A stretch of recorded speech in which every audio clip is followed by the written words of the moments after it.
Hello and welcome. This movie is about a sample survey tool for our USAXS instrument, and it is more globally meant for users who need to ship us samples to our USAXS instrument, which you can see the web page in front of me here. The website is up here, and the instrument we use is a ultra small angle scattering instrument. So you have a Bonse-Hart camera which measures parameters are available in this place, in this web page. We combine it with a USAXS camera and with the wax camera, so you can get a information over about 11 decades in intensity, about 5 decades in sizes, in about 3 minutes. This is a advanced photon source instrument available through general user program to scientific community, and we have users who are either coming in on their own, or we have users who are shipping their samples in various ways. Majority of users will ship samples which are prepackaged on some of our sample holders, and for them we have a tool in our Igor code available how to survey these samples and prepare a command file. And this movie will be about that. So there is a page about or information about access to our instrument, so you can pick a method which is available to you, and you can then apply for this method, and depending on the quality of your science, you can get allocated beam time. If you get allocated beam time, especially if you are not coming on your own, if you are mailing samples in, you have to send us the samples. For that, I suggest you study carefully the sample environments page in documents, where we have described what standard sample holders we make available to users. The most typical sample holder which users of solid samples would use are these acrylic sample holders. Description of what it is and how it looks like is on this web page, including dimensions and everything else. This is a picture of the sample holder itself, and it has 9 by 9 holes pattern in a basically 20 by 20 millimeter grid, so you can put about 80 samples on the sample plate. We get about 50 of these sample plates, and so what we would do is we would ship you a plate, and you would ship us back a plate with the samples. How does that look like is available here. This is a case example of a recent user who sent in. This is the plastic plate, and then they mounted samples. In this case, they're mounted with the Scotch tape, holding them over the holes. And what we need from the users who send something like this, we need a list of what the samples are. You can see that basically we need to know where we're measuring and what it is. How are we going to call it? Here is another case example. The samples are well packaged inside a plastic bag. They came packaged inside a bubble wrap, and samples are attached over selected of these holes. Not all holes are used, and samples have their names and thicknesses. This is a sample holder I have recently mounted myself. You can see the samples are mounted to a glass substrate, and they are mounted over some of these holes again, and we use Scotch tape to basically hold the samples in place while it's being measured. So something like this is an appropriate mounting plate with mounted samples for us, and we can use it.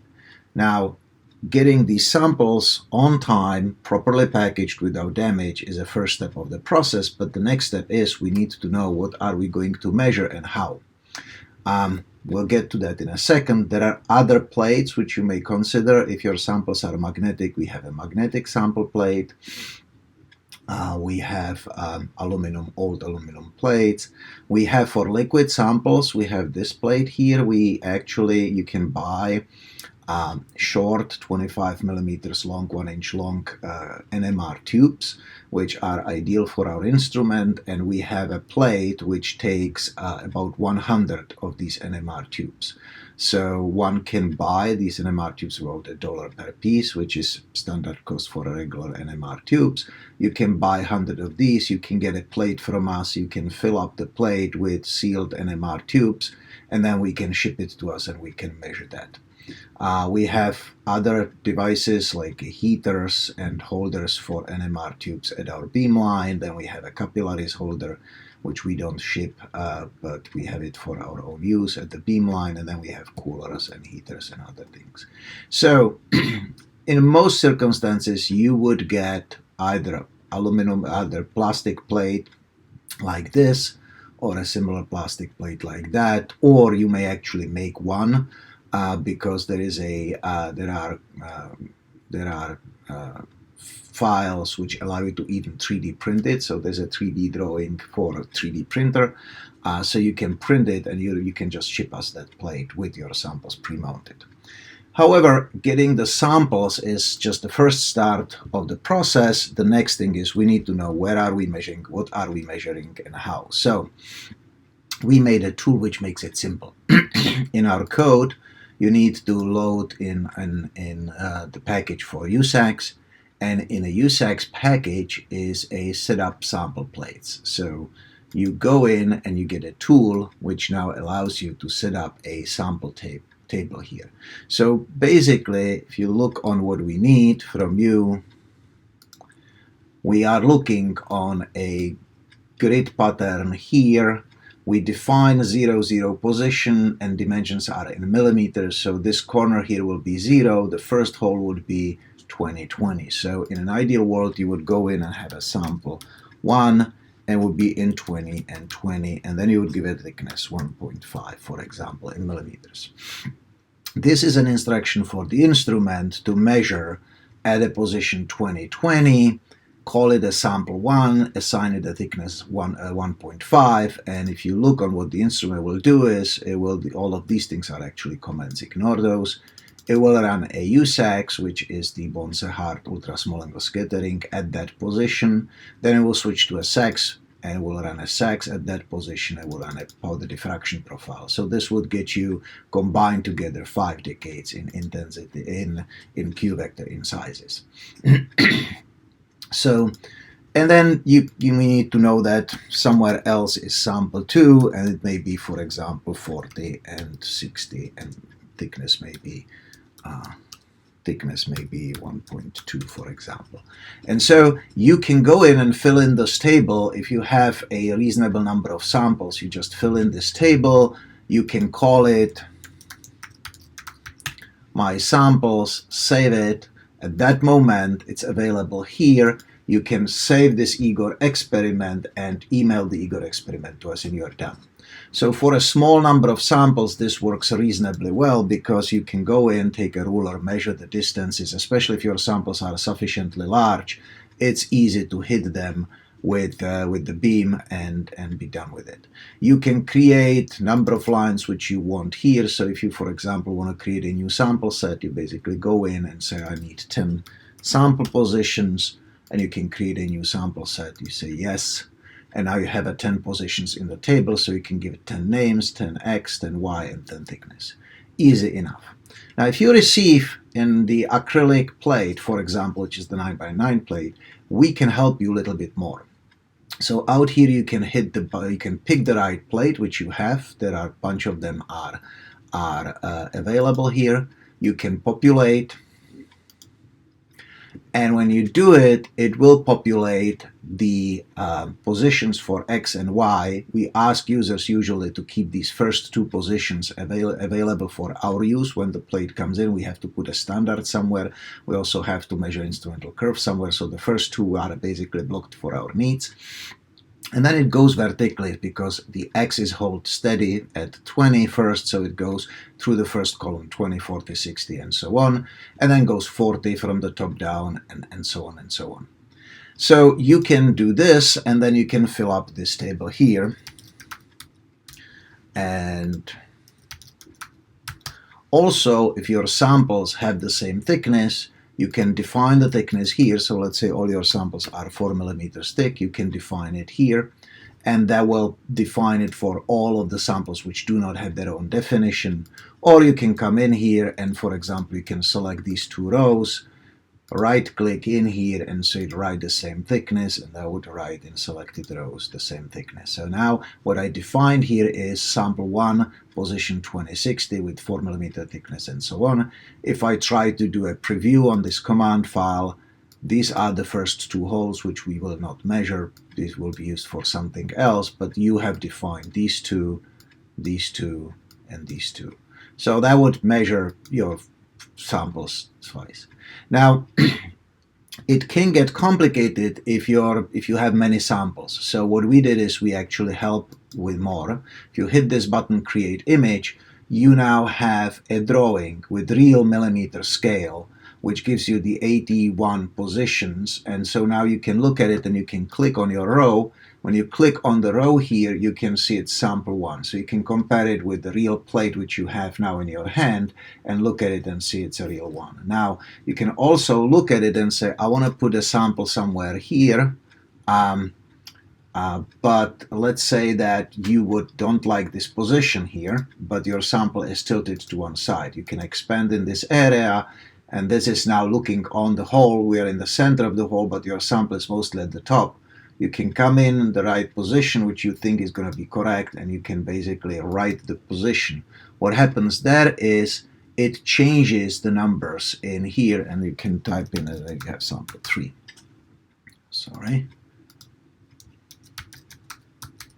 Okay, and now you have a sample 3, which is positioned off center in that hole. Control A or Command A puts you back in the original zoom. So you can actually walk around this plate, and you can basically go around in here and see how they are done. Only samples, only positions which have names will be considered for measurement. So if you leave a position empty with no name, it will not be measured. So you don't have to fill in all the rows, you just have to fill in the rows for the positions which contain the sample. There's a lot of functions in here. For example, you can select a bunch of rows. You can copy them in a clipboard, and then you can go in and insert the rows with the clipboard, and so you can actually duplicate lines. You can select a bunch of rows, and you can delete the selected lines, and you can, for example, if all your samples are the same names, but you just want to add, for example, underbar 0, underbar 1 behind them, you can go in and say write the same names, sample name. In this case, I would, for example, do underbar and increase the order number from 0, and then say continue. Oh, one more. Write same name, all, from first selected row, sample name, underbar, and yes. Okay. And so what happens in that case, it writes your sample name and 0. You can put your own name, so it's easy to navigate what it is. So you can have a sample John 0, John 1, and so on. As long as you know what it is, you're fine. So these things allow you, and then you're done with it. You have a plate 8, which is what you received. You save it under plate 8. And then what happens is when you have, for example, multiple plates, you may have 3, 4, 5 plates. When we receive the Igor experiment and go to measure your plate, we'll go in and say, we're going to pick up your samples, we're going to measure that, we're going to load it in. And now you can see it, that we can compare if your things look reasonable. We can survey this. We have a whole beamline survey here where at the beamline we can control the sample positions. We can drive positions around, so it will drive X and Y. So we can tweak values. We can do all sorts of things. This is actually a graphical interface which you will have available if you would be doing a remote experiment. But for your practical purposes or needs at home, this is how you would use it. Now, there is an NMR acrylic plate, and that looks like this. You can scale it, there's no penalty for doing that. So you can look at it, and now you have different positions as you go along. And if you have not enough liquid, you can go in and say, this one needs to be lower, so you can change its position lower. You can zoom into it and say, well, I missed it. So you can do this, and you can have that one set correctly. So you can modify this, and if you have a name for it, you will see it there. So you can very easily go around and compare, do I have the right position for the right sample? Again, when you are done with it, you save that, and we have it available here. And we can recover that going in, and now we can change to the plate again, and so on.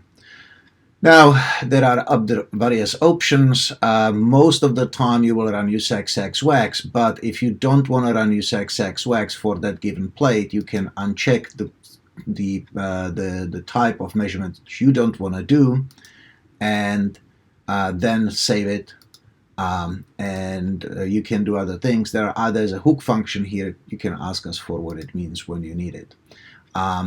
If you check, okay, where are we? We need to create, okay, we need to go back here, create an image. Then we have to go in here, and can do this. And if we do that, all of the positions will be shown. So this is showing you every single populated position, and you can look at it closer, and you can see how the samples are there. So you can very easily compare if you have a red dot for every position which you want to measure.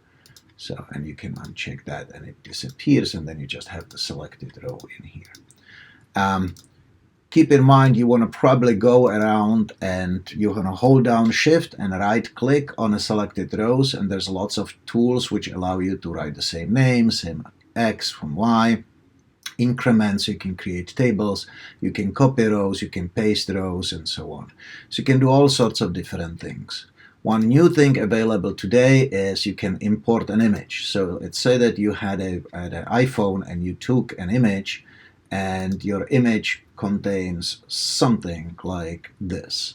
This is our sample holder at this time at the beamline, and this happens to be between the two, this corner and here. This is a rectangle, and between this corner and this black line is 220, and vertically is 75 millimeters. So in order to use this as a sample holder and have some advantages which we normally have, you basically go in and use these 4 cursors to select a rectangular area of this sample holder well enough.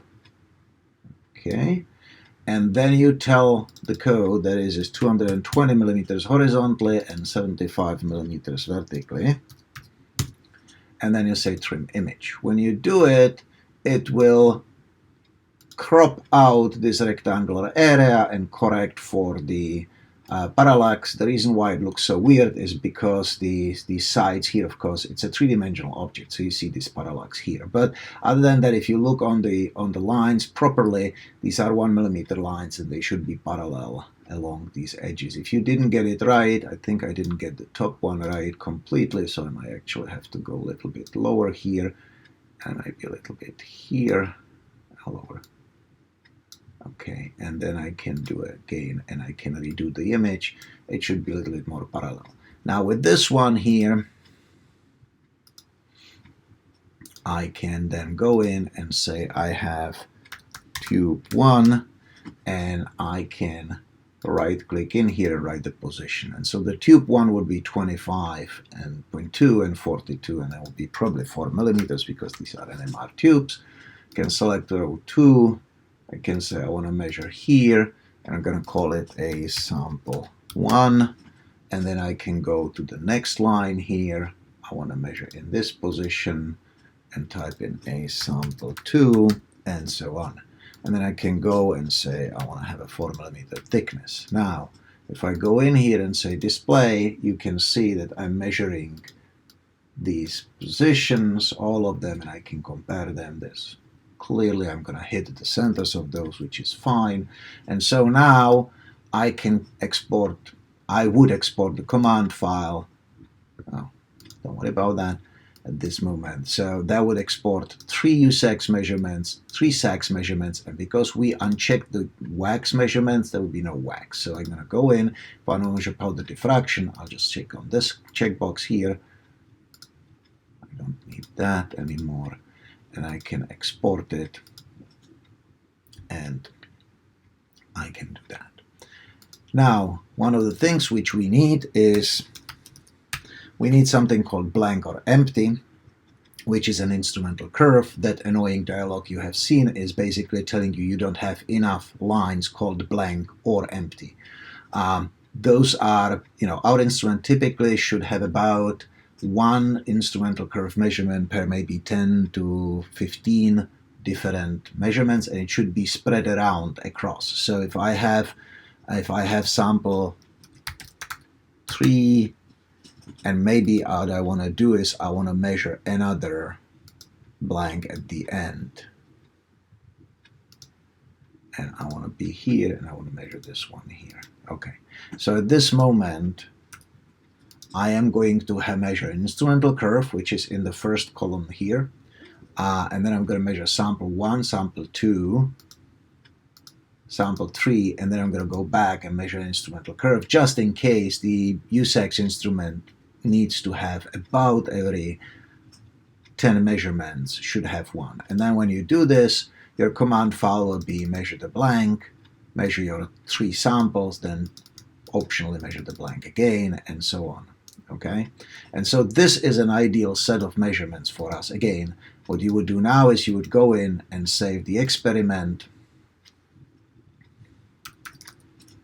and then you would email the Igor experiment to us. Save this as NMR tubes, save positions. So we already have an NMR tube, so we want to do this.